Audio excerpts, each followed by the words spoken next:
चलिए आज हम स्टार्ट करने जा रहे हैं चैप्टर 1 क्लास 12 का, जो हमारे पास है रिलेशंस एंड फंक्शंस। इस वीडियो में हम क्या पढ़ेंगे? बेसिकली ऑर्डर्ड पेयर पढ़ेंगे, कार्टेशियन प्रोडक्ट क्या होता है, रिलेशन क्या होता है, उसके टाइप्स और कुछ एग्जांपल्स पढ़ेंगे और कुछ जो नेसेसरी फॉर्मूलाज हैं वो देखेंगे हम।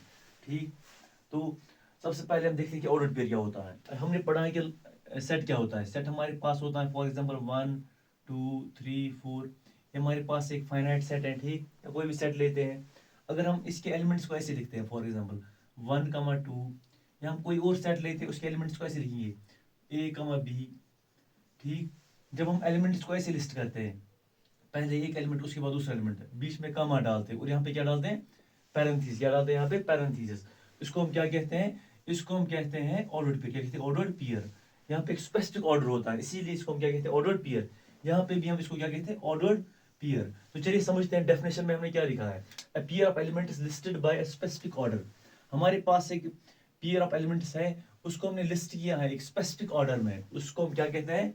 Ordered pair. Separate by comma, comma यहाँ पे बीच में डालना है। ठीक, इसको हम कहते हैं, क्या कहते हैं? Ordered pair. या हमारे पास कोई भी एलिमेंट सेट है, A is equal to for example A, B, C, D। ठीक, या कोई भी सेट। ठीक, अगर हम यहाँ पे कोई एलिमेंट्स लिखते हैं, फॉर एग्जाम्पल C, D, तो C, D is also an ordered pair, या A, C is also an ordered pair. यहाँ पे हमारे पास बहुत सारे ऑर्डर्ड पेयर बन सकते हैं। तो ऑर्डर्ड पेयर क्या होता है? जब हम दो एलिमेंट्स को ऐसे लिखते हैं, बीच में कमा डालते हैं और यहाँ पे क्या डालते हैं? पैरेंथेसिस। इसको हम क्या कहते हैं?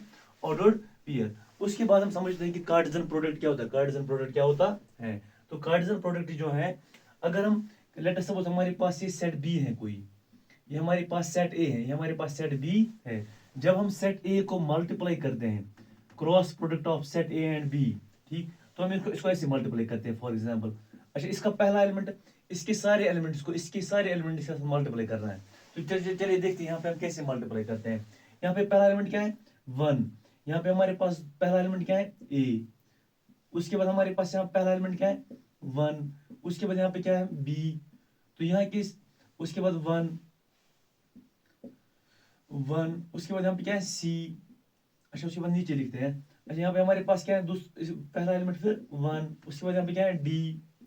ऐसे सारे एलिमेंट लिखिए। 2 फॉर एग्जाम्पल, कमा 2, कमा यहाँ पे हमारे पास क्या है? बी, सॉरी 2A, कमा 2B, कमा 2C, कमा 2D। वैसे हमारे पास है 3A, कमा 3B, कमा 3C, कमा 3D,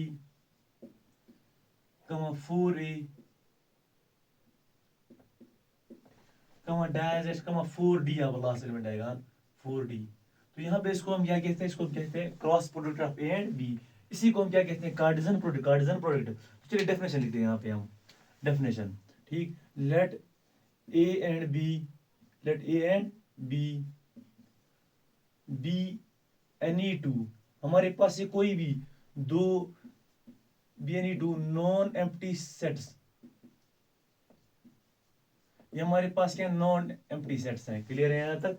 उसके बाद then the Cartesian product, the Cartesian product,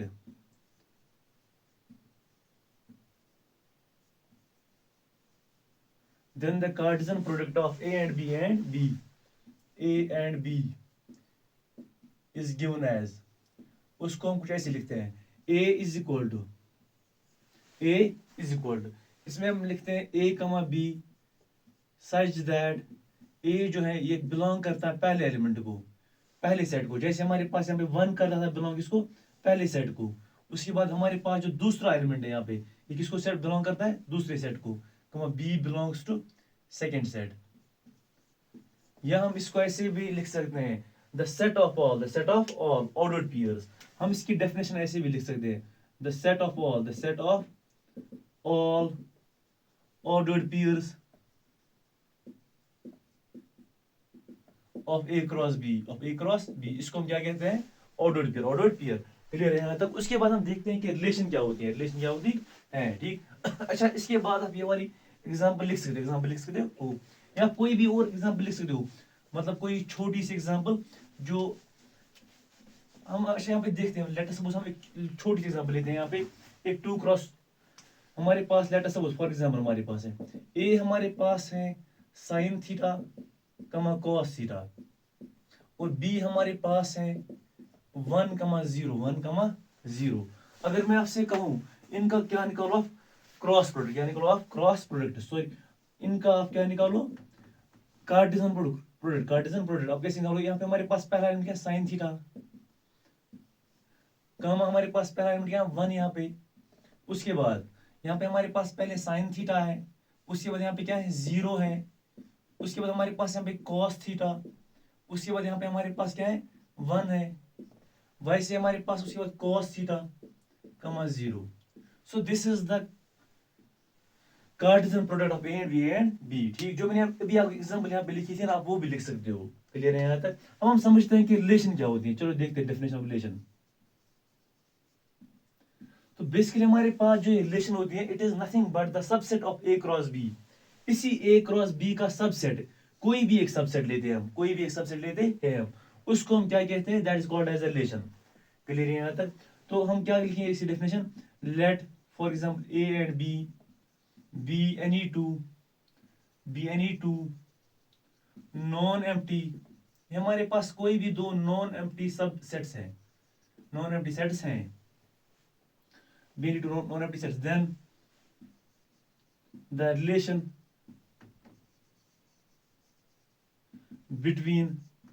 relation between A and B is the subset of किसका सबसेट है, A क्रॉस B का, A क्रॉस B का। ठीक है यहाँ तक? तो चलिए एक एग्जांपल लिखते हैं यहाँ पे। अच्छा, इसी में हम देखते हैं relation. Late us suppose for example हम लेते हैं for example A is equal, हमारे पास ये एग्जांपल लेते हैं sign theta comma cos theta. ये हमारे पास क्या है, एक हमारे पास यहाँ पे एक सेट है, यहाँ पे हमारे पास सेट है, सॉरी हमारे ऑडिट पे नहीं है हम, ये क्या है सेट, पहले हम सेट्स को मल्टीप्लाई करते हैं यहाँ पे। ठीक, अच्छा हम हमारे पास यहाँ पे क्या एक सेट है ये, उसके बाद यहाँ पे हमारे पास दूसरा सेट है 0,1 यहाँ पे हमारे पास दो सेट्स है। ठीक, तो इनको हम कैसे मल्टीप्लाई करते हैं फॉर एग्जाम्पल। अच्छा यहाँ पे हमारे पास जो इनका मल्टीप्लाई हुआ हमने किया है, यहाँ पे हमें क्या बताना है, कोई रिलेशन। अच्छा रिलेशन जो है यहाँ पे क्या आएगा, हम यहाँ पे एग्जाम्पल लिख रहे हैं R is equal R one, कोई भी आर कोई भी हो सकता है यहाँ पे। अच्छा हम यहाँ पे लिख सकते हैं फॉर एग्जाम्पल साइन थीटा कमा 1 कमा कॉस थीटा कमा 1। हमारे पास यहाँ पे एक रिलेशन ए भी है। ठीक, तो relation is nothing but it the subset of, अब यहाँ पे लिख सकते हो रिलेशन हमारे पास जो होती है R is the subset of A cross B, clear है यहाँ तक? ठीक, उसके बाद हमारे पास जो ऑर्डर पेयर होती है, लेट सपोज ए कमा बी है, इसको हम कैसे पढ़ते हैं, इसको या तो पढ़ते हैं ए कमा बी पढ़ते हैं, या हम इसको ऐसे पढ़ते हैं A is related to B, ऐसे भी पढ़ते हैं A is related to B. Clear है यहाँ तक? तो हमने अभी तक पढ़ा क्या रिलेशन क्या होती है। उसके बाद हम देखते हैं कि इसके कुछ टाइप्स देखते हैं पहले। अच्छा पहले हम देखते हैं कि रेंज, डोमेन एंड कोडोमेन क्या होता है, उसके बाद हम पढ़ते हैं टाइप्स ऑफ रिलेशन। तो चलिए पढ़ते हैं this range, domain and codomain. ठीक, तो अच्छा हम बोर्ड बेस करते हैं, फिर अच्छे से थोड़ा सीखेंगे यार, क्योंकि इसमें हमें स्टार्ट से पढ़ना है आज।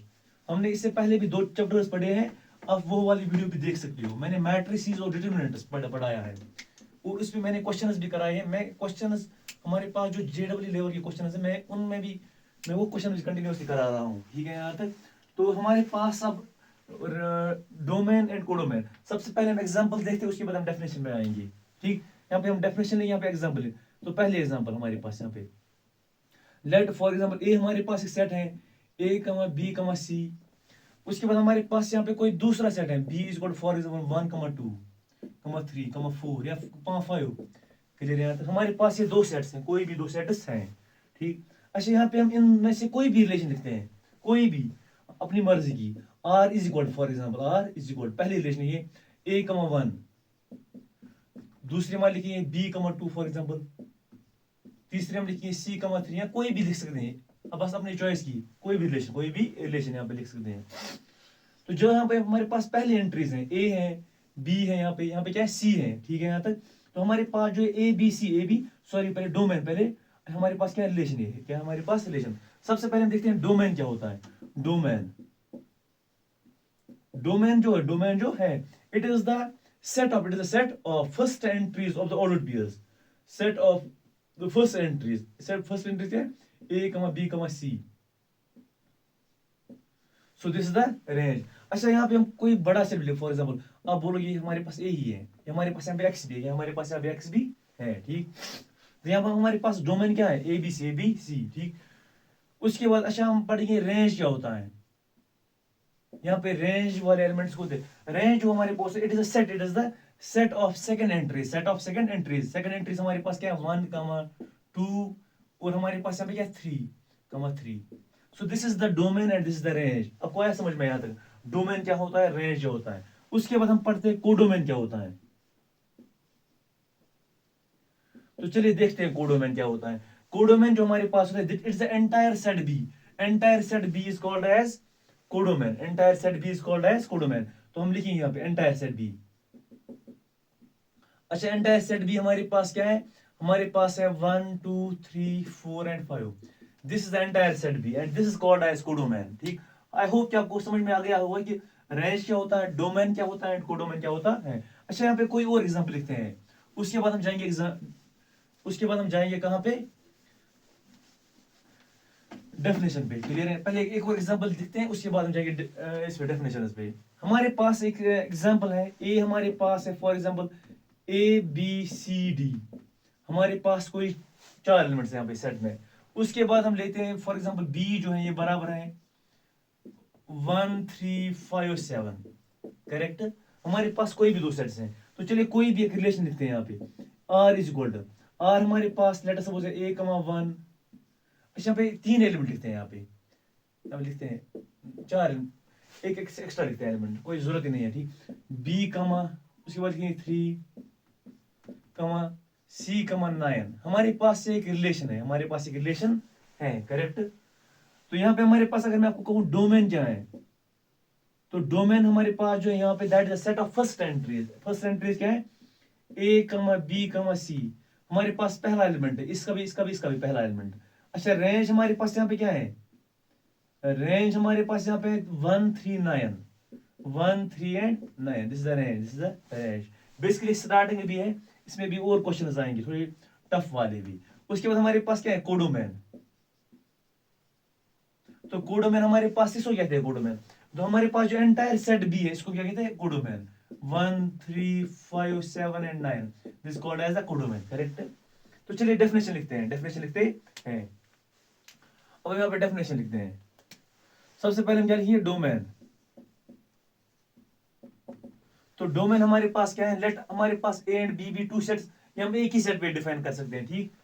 तो डोमेन हमारे पास क्या होता है, ये हमारे पास कोई भी नंबर होता है, पहला number A such that A comma B belongs to R. A comma B कोई रिलेशन को बिलोंग करता है और हमारे पास जो है पहला एलिमेंट, इसको क्या कहते हैं, डोमेन कहते हैं। अच्छा अगर आपको ऐसे याद नहीं रहेगा, आप ऐसे भी कह सकते हो, it is the set of first entries of all ordered pairs comprised in the relation, उसको हम क्या कहते हैं, डोमेन कहते हैं, करेक्ट। उसके बाद अच्छा आप इसको यहाँ पे एग्जांपल पे ये भी लिख सकते हो एग्जांपल, अब इसके बाद ये भी एग्जांपल लिख सकते हो, करेक्ट। उसके बाद हम लिखते हैं किसकी डेफिनेशन, रेंज की डेफिनेशन। रेंज क्या होता है, रेंज, ठीक। रेंज होता है हमारे पास जो हमारे पास बी दूसरा एलिमेंट है, B such that A comma B जो है ये बिलोंग करता है किसको, आर को, करेक्ट। हमारे पास जो यहाँ पे सेकंड एंट्री है बी, उसी को हम क्या कहते हैं, रेंज कहते हैं, ठीक। यहाँ पे ऐसे भी लिख सकते हो, it is the set of second entries of all the ordered pairs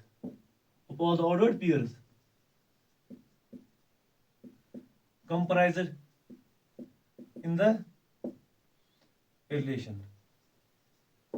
अच्छा कोई एलिमेंट जो है वो 2 बार भी आएगा, 3 बार भी आएगा, लेकिन हमें याद रखना कि ये क्या है, सेट सेट में जो है रिपीटेशन नहीं होता है, इसीलिए मैंने यहाँ पे सेट लिखा है। ठीक, यहाँ पे मैंने क्या लिखा पहले, सेट। तो सेट को आपको पता है, सेट हमने पढ़ा है लास्ट ईयर। सेट क्या होता है, well defined and well distinguished collection of objects. वहां पे रिपीटेशन नहीं होता है, एक वेल डिफाइंड सेट होता है और वेल डिस्टिंग्विश्ड एलिमेंट्स होते हैं। करेक्ट। तो आप ये भी एग्जांपल लिख सकते हैं यहाँ पे। उसके बाद हम लिखते हैं कि कोडोमैन, क्या लिखते हैं, कोडोमैन। ठीक, अच्छा कोडोमैन हम यहाँ पे लिखेंगे। हमने यहाँ पे लिखा पहले definition of domain, definition of range, फिर यहाँ पे third definition of codomain, definition of codomain लिखेंगे यहाँ पे। तीसरा यहाँ पे कोडोमैन। अब ये वाले एग्जांपल लिख सकते हो। ठीक, तो कोडोमैन हमारे पास क्या है, codomain it is the entire set B, it is the entire set B. तो entire set B, it is the entire set B, इसको हम क्या कहते हैं, कोडोमैन। क्या कहते हैं, कोडोमैन। ठीक, तो चलिए इसको और समझते हैं। पहले वेन डायग्राम से समझते हैं हम यहाँ पे। ठीक, हमारे पास ये एक सेट है A1, इसमें हमारे पास एलिमेंट्स है ABCD। हमारे पास यहाँ पे दूसरा एलिमेंट है, सॉरी सेट है B1 3 5 7 9। करेक्ट। यहाँ पे हमारे पास, ये हमारे पास आप ऐसा समझिए कोई दो गांव है, इनके दरमियान क्या है, रिलेशन हमारे पास यहाँ पे है। ठीक, तो पहला relation A is related to 1, उसके बाद हमारे पास B इज रिलेटेड टू 3, उसके बाद हमारे पास C is related to 9। Correct. यहाँ पे हमारे पास जो रेंज है, रेंज किसको कहते हैं, रेंज। अच्छा पहले डोमेन किसको कहते हैं, डोमेन में यहाँ पे कहते हैं 1 3 और 9 को।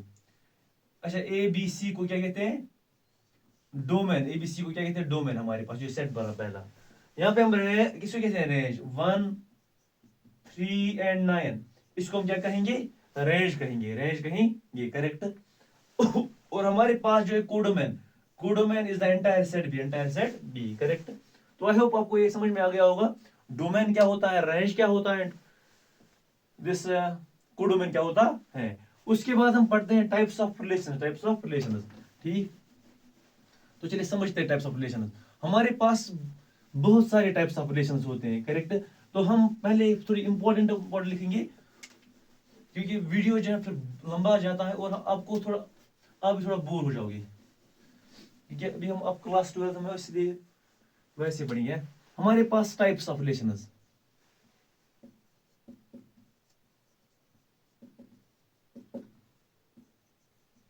पहले हम देखेंगे जब सेट एक ही होता है। करेक्ट। तो इसके कितने टाइप्स होते हैं, 3 टाइप्स होते हैं बेसिकली। कौन कौन सा, रिफ्लेक्सिव, सिमेट्रिक एंड ट्रांजिटिव। जब हम मतलब नेक्स्ट वाली वीडियोस देखेंगे, अपलोड करेंगे, उनमें हम और भी टाइप्स ऐड करेंगे। For example anti symmetric, anti transitive और बाकी टाइप्स। ठीक है, यहाँ तक। यहाँ हमारे पास इनवर्स रिलेशन होता है।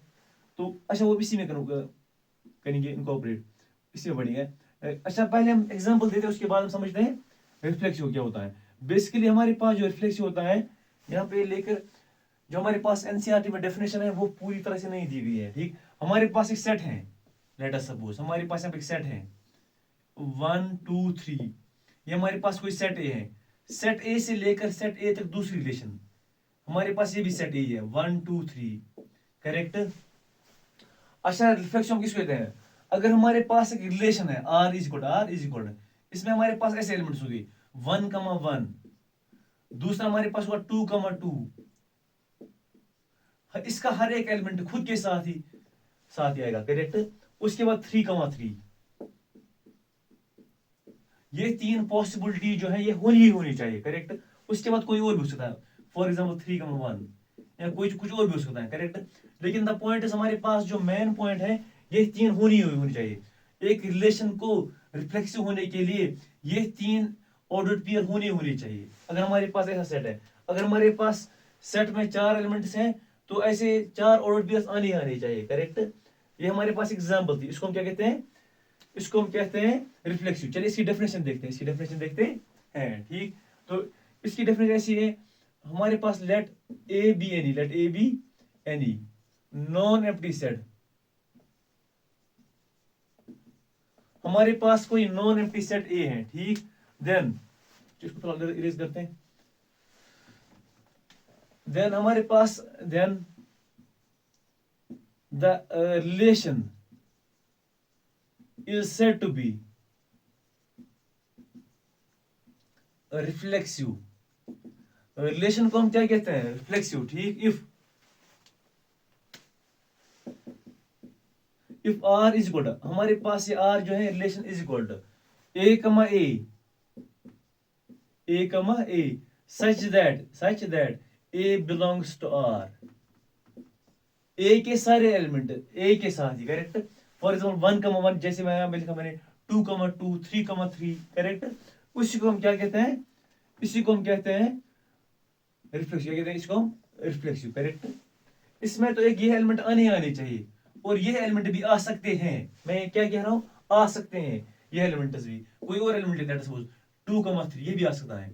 लेकिन द मेन पॉइंट इज कि ये वाले एलिमेंट्स आने चाहिए. करेक्ट. तो इसको हम ऐसे भी लिख सकते हैं. फॉर एग्जाम्पल इसके लिए हमारे पास क्या है? नेसेसरी हमारे पास है कि ए जो है ये आना ही आना चाहिए. करेक्ट. ये आना ही आना चाहिए. और क्या आ सकता है इसमें और आ सकता है. फॉर एग्जांपल ए के साथ कोई और एलिमेंट है. A comma B such that A comma B belongs to are. ऐसी भी आप लिख सकते हो. या ए comma B belongs to are. अब ऐसे इसकी लिख सकते हो डेफिनेशन. ये हमारे पास के लिए नेसेसरी है. उसके बाद ऐसे भी लिख सकते हो ए comma B such that A comma B belongs to are. अब इतना ही लिख लीजिए. करेक्ट. ठीक. अब ऐसा इसके बाद आप क्या लिखोगे? एग्जाम्पल लिखोगे आप इसकी बाद ये वाले एग्जाम्पल. अच्छा हम कोई और एग्जाम्पल लिखेंगे उससे हमें और क्लैरिटी हो जाएगी. हमारे पास लेट अस सपोज एग्जांपल है. हमारे पास एक सेट है x is equal to A comma B comma सी कमा डी.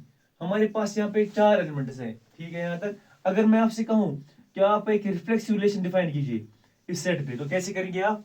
ए कमा ए और कौन सा एलिमेंट आएगा? बी कमा बी और कौन सा आएगा? सी कमा सी और कौन सा आएगा? डी कमा डी. इसको हम क्या कहते हैं? क्या कहते हैं? रिफ्लेक्सिव. इसका मतलब है. अच्छा इसको हम कैसे पढ़ते हैं? इसको कैसे पढ़ते हैं? ए हमारे पास जो पहला एलिमेंट है it is related to this element. ये खुद के साथ रिलेशन बनाता है. और मैंने आपको कहा कि यहाँ पे और भी एलिमेंट आ सकते हैं. हमारे पास लेट अस सपोज और कोई एलिमेंट आएगा यहाँ पे. ये 4 तो आने चाहिए. उसके बाद ए बी भी आ सकता है. ए कमा बी या कोई और एलिमेंट भी. Correct. The main point is ये वाले एलिमेंट जो है ये आने चाहिए. ठीक है. यहाँ तक इसको हम क्या कहते हैं? रिफ्लेक्सिव. करेक्ट. उसके बाद हम देखते हैं कि सिमेट्री क्या होता है. Symmetric relation. सिमेट्री हमने समझा कि रिफ्लेक्सिव क्या होता है. रिफ्लेक्सिव में हमारे पास जो है एक एलिमेंट जो है वो खुद के साथ रिलेशन बनाता है. खुद के साथ ही. करेक्ट. उसको हम फिलोसफी में क्या कहते हैं? Narcissistic for example. ठीक. जो हमारे पास ज्यादा सेल्फ सेंटर्ड. अच्छा अभी हम देखते हैं कि सिमेट्री क्या होता है.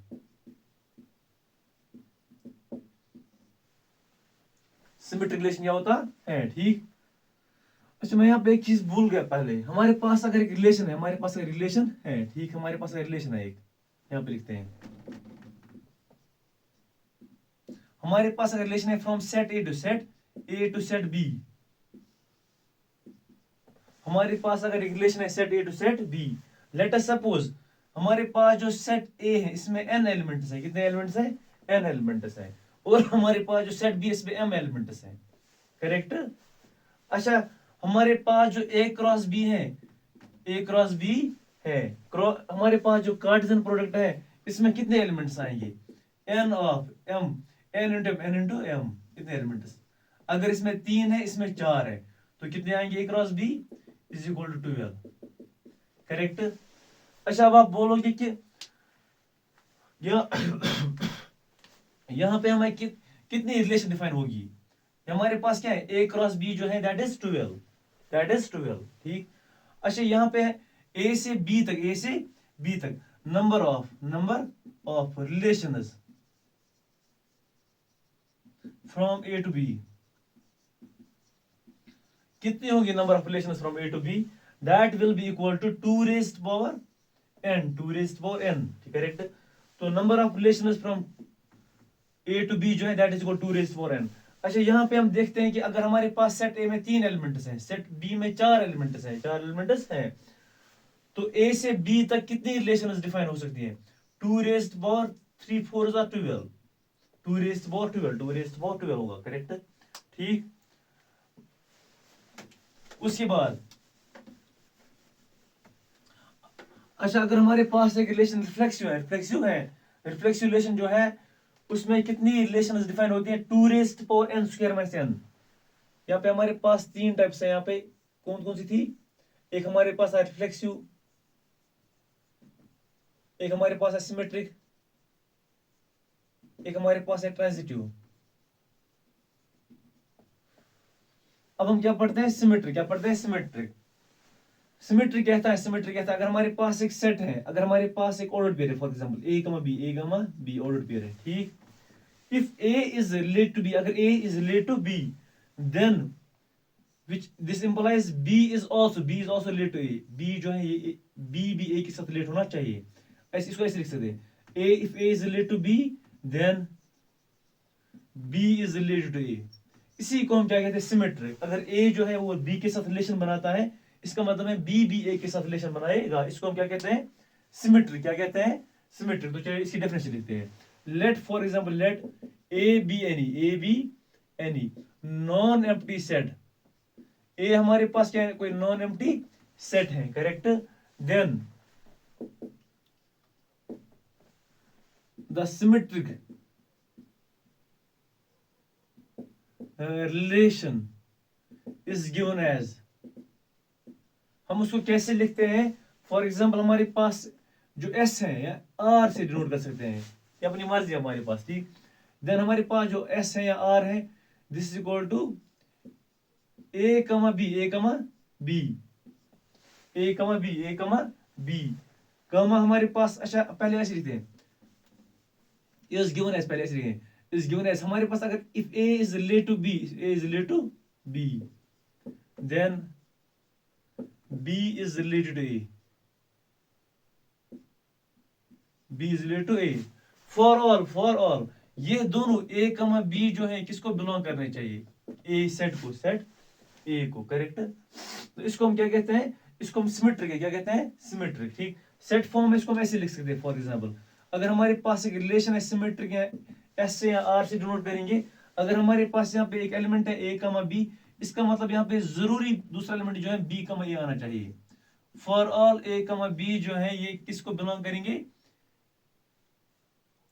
ए सेट को, करेक्ट, ठीक। अच्छा एग्जांपल लिखते हैं यहाँ पे, एक और एग्जांपल लिखते हैं यहाँ पे, क्योंकि उससे में क्लियरिटी हो जाएगी, ठीक। हमारे पास एक सेट है A is equal to for example 1 2 3 4, correct. अच्छा अगर मैं आपसे कहूं कि यहाँ पे इस पे आप कोई सिमेट्रिक रिलेशन डिफाइन कीजिए, एस कोई सिमेट्रिक रिलेशन डिफाइन कीजिए, आप कैसे डिफाइन करोगे। अगर इसमें पहले 1 2 आएगा तो और 1 3 आएगा, इसका मतलब है 2 1 भी आना चाहिए और 3 1 भी आना चाहिए, करेक्ट। सो यहाँ आप और भी एग्जांपल लिख सकते हो खुद, करेक्ट। इसको हम क्या कहते हैं, सिमेट्रिक रिलेशन। अच्छा हम सेट ए से सेट ए तक ही हमारे पास सेट ए है, सेट ए से from set A to set A कितनी सिमेट्रिक रिलेशंस डिफाइन हो सकती है, कितनी सिमेट्रिक रिलेशन डिफाइन हो सकती है, 2⁻n into n plus 1/2, correct. अच्छा यहाँ पे हम लिखते हैं 2⁻n into n plus 1/2, correct. हमारे पास पहले 2 है, हमारे पास सारा पावर में, अच्छा रिफ्लेक्शन कितनी होती है डिफाइन, 2⁻n²-n, करेक्ट। ये हमारे पास था सिमेट्रिक। उसके बाद हम क्या देखते हैं, ट्रांजिटिव। तो चलिए ट्रांजिटिव समझते हैं। तो ट्रांजिटिव रिलेशन हमें कहती हैं, फॉर एग्जांपल अगर हमारे पास, पहले एग्जांपल देखते हैं उसके बाद हम डेफिनेशन पे जाएंगे। अगर हमारे पास कोई ऑर्डर्ड पेयर है 1 2, इफ 1 इज रिलेटेड टू 2 और हमारे पास 2 जो है, दिस 2 इज रिलेटेड टू 4 या 3, दिस रिलेटेड टू 3, हमारे पास एक ऑर्डर पेयर है, if this is related to this, पहला element is if 1 is related to 2 and 2 is related to 3, इसका मतलब है जो 1 है it is related to 3, 1 is related to 3, हमारे पास ऐसा होना चाहिए। या हम इसको ऐसे लिख सकते हैं, अगर हमारे पास एक सेट है for example x is equal to a, b, c, a, b, c, d भी लिख सकते हैं, यहाँ पे कोई मसला नहीं है।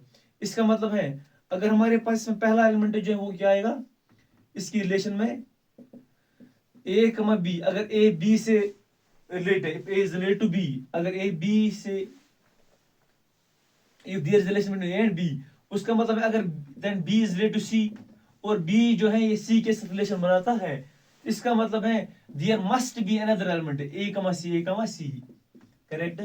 इसी को हम क्या कहते हैं, ट्रांजिटिव रिलेशन। तो इसकी एग्जाम, अच्छा हमारे पास की एग्जाम्पल दी है, एग्जाम्पल नीचे है, तो इसको हम रब करते हैं। तो चलिए डेफिनेशन लिखते हैं यहाँ पे ट्रांजिटिव की।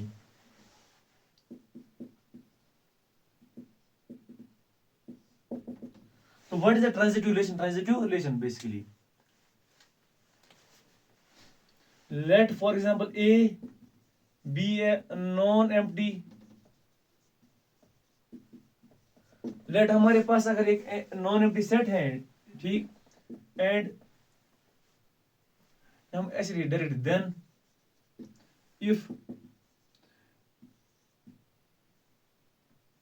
if A is related to, for example B, if A is related to B, comma B is related to C, then A जो है it must be related with C, मैंने जो आपको भी बोला, करेक्ट। अच्छा जो हमारे पास इसके यहाँ पे हम एग्जाम्पल लिखते हैं, आप एग्जाम्पल ये वाली लिख सकते हो, करेक्ट। इसको हम क्या कहते हैं, ट्रांजिटिव, क्या कहते हैं इसको हम ट्रांजिटिव कहते हैं, ठीक है। यहाँ तक ट्रांजिटिव के लिए हमारे पास ऐसा कोई फॉर्मूला नहीं है, लेकिन हमारे पास यहाँ पे एक रूल है, वो मैं नेक्स्ट एक थोड़े से शॉर्ट में कवर करूंगा, ठीक है। यहाँ तक यहाँ पे फिर जो हमारे पास अभी पढ़ रहे हैं हम एनसीईआरटी के हिसाब से पढ़ रहे हैं अभी, ठीक। तो उसके बाद अच्छा अगर एक रिलेशन रिफ्लेक्सिव भी है, सिमेट्रिक भी है, ट्रांजिटिव भी है, उसको हम क्या कहते हैं, equivalence relation. If a relation is symmetric, reflexive, symmetric and transitive, then that type of relation is called as, उसको हम क्या कहेंगे, उसको हम कहते हैं इक्विवेलेंस, EQUIVALEN, इक्विवेलेंस रिलेशन। अच्छा इसकी डेफिनेशन क्या बनी, इसकी डेफिनेशन आप कैसे लिख सकते हो, a relation is said to be equivalence relation if it is reflexive, symmetric and transitive, उसको हम क्या कहते हैं, इक्विवेलेंस रिलेशन। तो उस पे भी एग्जांपल्स एक दो हम भी करेंगे, ठीक। तो उसके बाद हमारे पास कुछ और टाइप्स ऑफ रिलेशंस होती हैं। फॉर एग्जांपल हमारे पास यहाँ पे मेन 3 टाइप्स ऑफ रिलेशन होती है। अच्छा हमारे पास है, मैं पहले लिखता हूँ यहाँ पे, हमारे पास एक होती है वाइड रिलेशन, वाइड है, इसको कहते हैं नल रिलेशन। दूसरी हमारे पास होती है फॉर एग्जांपल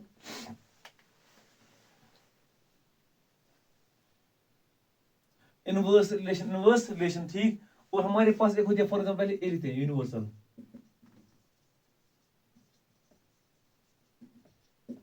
जो हमारे पास इनवर्स रिलेशन है वो हम बाद में देखते हैं, क्योंकि अभी हम एनसीईआरटी के हिसाब से चल रहे हैं, तो थोड़ा सा पहले ही देखते हैं। अच्छा वाइड रिलेशन, अगर हमारे पास 2 सेट्स हैं, फॉर एग्जांपल हमारे पास सेट है एक, या हम एक ही सेट पे डिफाइन कर सकते हैं, 2 सेट्स पे डिफाइन कर दे, ठीक। अच्छा पहले एक ही सेट पे डिफाइन करके देखते हैं। हमारे पास सेट है 1 2 3, हमारे पास सेट है 1 2 3। मैं आपको बोल रहा हूं कि यहाँ पे मैं एक रिलेशन डिफाइन करने वाला हूं, किसके दरमियान, इन दो के दरमियान, इनके एलिमेंट्स के दरमियान, A B, such that a + b = 100। क्या ये पॉसिबल है? अगर आप किसी भी 2 एलिमेंट को यहाँ पे ऐड करोगे तो क्या 100 आएगा? नहीं आएगा ना। इसीलिए यहाँ पे हम इसको क्या कहते हैं, नल रिलेशन। इसको हम किससे डिनोट करते हैं, फाई से डिनोट करते हैं। अच्छा इसको क्या पढ़ते हैं, फाई, करेक्ट। लेकिन बेसिकली हम जो भी पढ़ रहे हैं, हम क्या पढ़ रहे हैं, रिलेशंस एंड फंक्शंस। ये बेसिकली दिया था किन्होंने, ये दिया था दिनेश पीपल ने, ठीक है। यहाँ तक तो वो इसको फाई नहीं ओई कहते थे, क्या कहते हैं, ओई। अच्छा ये किस बुक में लिखा गया है, ए के रॉय में आप देख सकते हो, ए के रॉय में दिया गया है, उसको ओई कहते हैं। इसको हम ट्रिग्नोमेट्री में क्या पढ़ते हैं, फाइव पढ़ते हैं, लेकिन अभी हम सारे टीचर्स को फाइव पढ़ते हैं, तो हम भी इसको क्या पढ़ेंगे, फाइव ही पढ़ेंगे, करेक्ट। तो हमने यहाँ पे क्या सीखा, नल रिलेशन क्या होता है, नल रिलेशन का मतलब होता है एक ऐसी रिलेशन जिसमें कोई भी ऑड पेयर आएगा ही नहीं, करेक्ट। तो हम यहाँ पे इसकी डेफिनेशन लिखते हैं यहाँ पे, रिलेशन। अच्छा पहले ऐसे लिखें, पहले इसको इरेज करते हैं, let A B any non empty अगर ए हमारे पास कोई नॉन एम्प्टी सेट है, नॉन एम्प्टी सेट है, ठीक, देन फिर the relation is said to be null relation.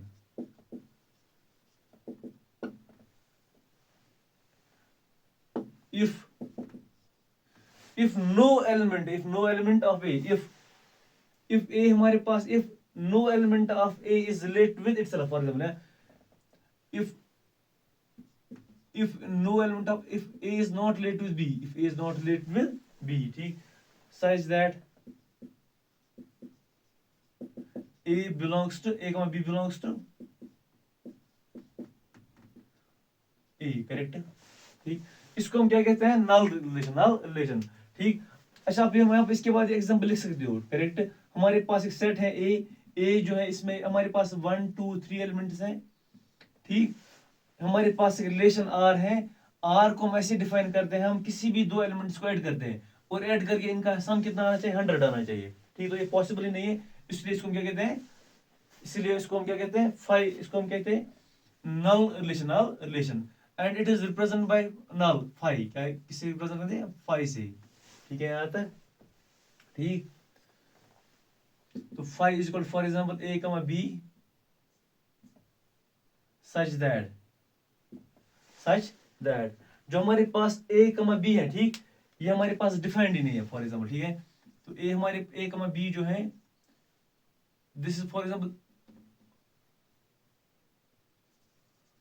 where a comma b जो हमारे पास is does not exist, लिखे यहाँ पे, ठीक है। हमारे पास क्या है, फाइव, हमारे पास ये क्या है, फाइव है, करेक्ट। उसके बाद हम देखते हैं कि अच्छा, यहाँ पे कोई और एग्जांपल लिख सकते हो, यहाँ पे आप ऐसे लिख सकते हो, फॉर एग्जांपल ए हमारे पास है, ए कमा बी कमा सी, या ए नहीं, कोई बी, कोई और, x is equal A comma B comma सी है, सी के बराबर है, ठीक। उसके बाद हमारे पास एक रिलेशन आर है, is equal to, for example X comma Y, X comma Y जो है, ये इन तीन एलिमेंट्स को रिप्रेजेंट करते हैं, such that X plus Y is equal to, for example X plus Y का होल स्क्वायर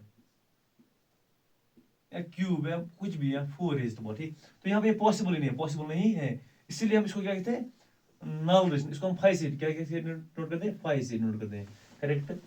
उसके बाद हमारे पास क्या है, यूनिवर्सल रिलेशन। बेसिकली हमारे पास जो यूनिवर्सल रिलेशन है, वो हम डायरेक्टली किसको कहते हैं, वो हम कहते हैं किसको, Cartesian product A cross B को हम क्या कहते हैं, नल रिलेशन, क्या कहते हैं, नल रिलेशन। तो चलिए लिखते हैं यहाँ पे, यूनिवर्सल रिलेशन, यूनिवर्सल रिलेशन। तो यूनिवर्सल रिलेशन हम किसको कहते हैं, फॉर एग्जांपल हमारे पास है, हम डायरेक्टली द कार्टेशियन प्रोडक्ट, हम ऐसे लिखते हैं एक प्रॉपर वे से, let A and B any two non empty sets, A and B जो है कोई भी दो नॉन एम्प्टी सेट्स हैं, ठीक। Then A cross B which is the subset of A cross B, यहां पर ऐसे लिख सकते हो, then R is equal to A cross B which is contained in A cross B is called as, इसको क्या कहते हैं, यूनिवर्सल रिलेशन। अच्छा, इसकी एग्जांपल लेट अस सपोज ए हमारे पास है, फॉर एग्जांपल हमारे पास सेट है 1 2, हमारे पास दूसरा सेट है B A B। अच्छा, कार्टेशियन प्रोडक्ट यहाँ पे क्या आएगा, यूनिवर्सल रिलेशन, वो आएगा बराबर U is equal to 1 A 1 B 2 A 2 B, this is called as universal relation, ठीक। तो चलिए उसके बाद हम देखते हैं एग्जांपल, क्या देखते हैं, एग्जांपल।